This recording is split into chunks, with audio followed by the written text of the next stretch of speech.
Hi! Welcome to Storytime with Saturena.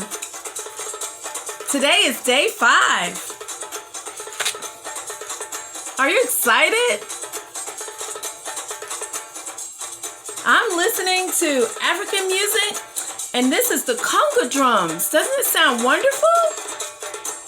Listen to the beat, guys. It's traditional African drum music. Come move with me. Let's move our shoulders. Back and forth. Okay, the other shoulder. Back and forth. You got it. Good job. Now do your own thing.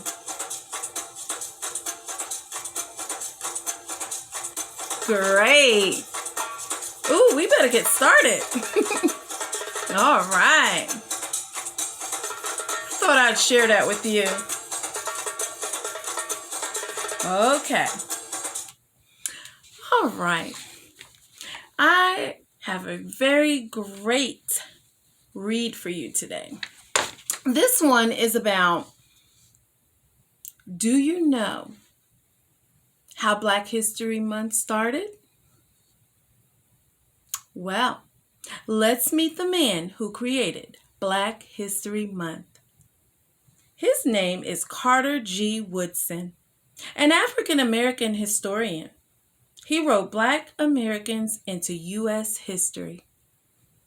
February marks Black History Month, a federally recognized nationwide celebration that calls on all Americans to reflect on the significant roles that African Americans have played in shaping U.S. history. But how did this celebration come to be?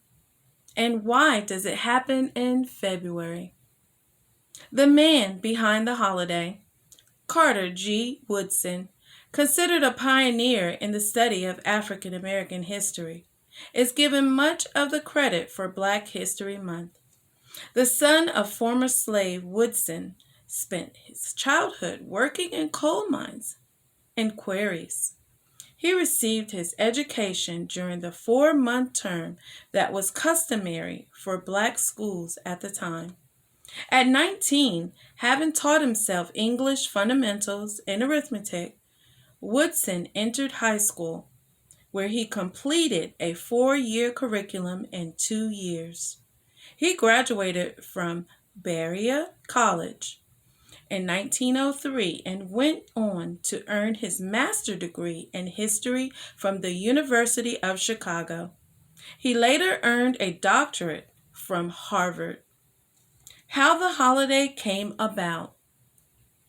Disturbed that history textbooks largely ignored Americans' Black population, Woodson took on the challenge of writing Black Americans into the nation's history. To do this, he established the Association for the Study of Negro Life History. He also founded the group's widely respected publication in the Journal of Negro History.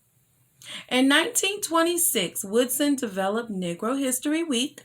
He believed the achievements of the Negro properly set forth would crown him as a factor in early human progress and a maker of modern civilization.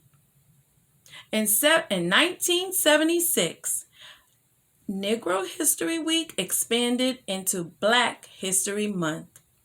Why he picked February?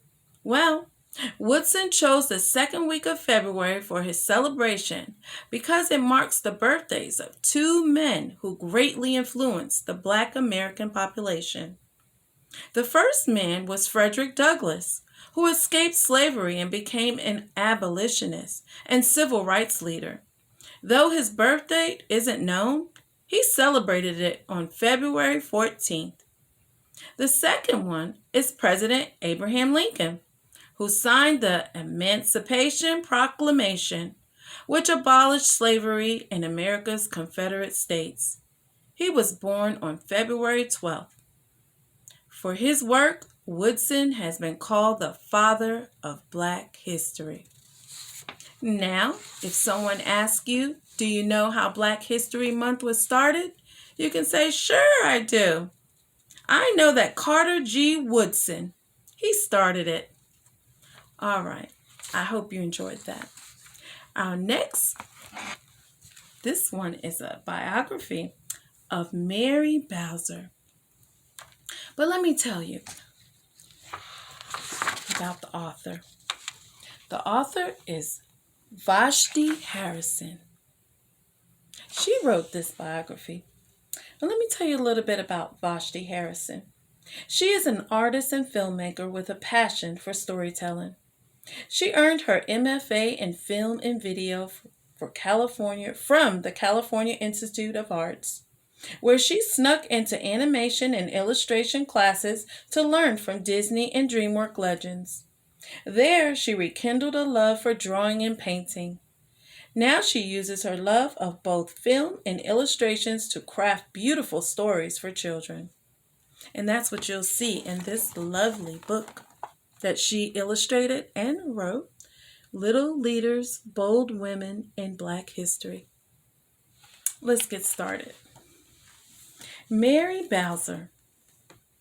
She was a Civil War spy. Very little is recorded about Mary's life. What we do know is that she was born into slavery in Richmond, Virginia, around 1840. She was purchased by the wealthy Van Lew family as a companion for their daughter, Elizabeth. The Van Lews were no ordinary family in the South, though. They had a secret. They were Northern spies and abolitionists involved in the secret Underground Railroad. Prior to the war, when Mary was a teen, Elizabeth granted her freedom and arranged for her to receive her education in Philadelphia. Mary wanted to assist the Van Lews in their efforts against the Confederacy.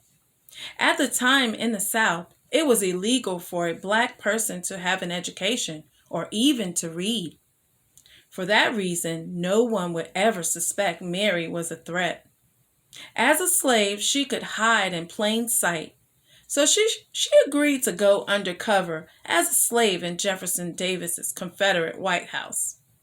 While cleaning, she would steal glances at confidential memos, and while serving dinner, she would eavesdrop on conversations between Confederate officials. She passed information about the troop movements and army plans to Elizabeth, who passed them along to the Union officials.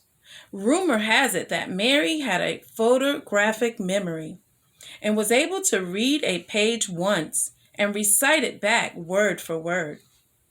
After the war, Mary educated free slaves and traveled around the United States giving speeches.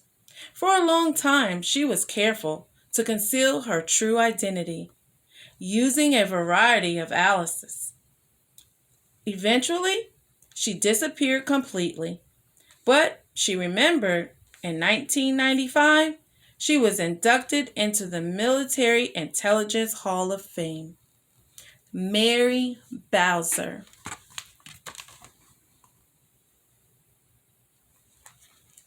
I hope you enjoyed both of those stories, and I can't wait to see you again tomorrow for day 6.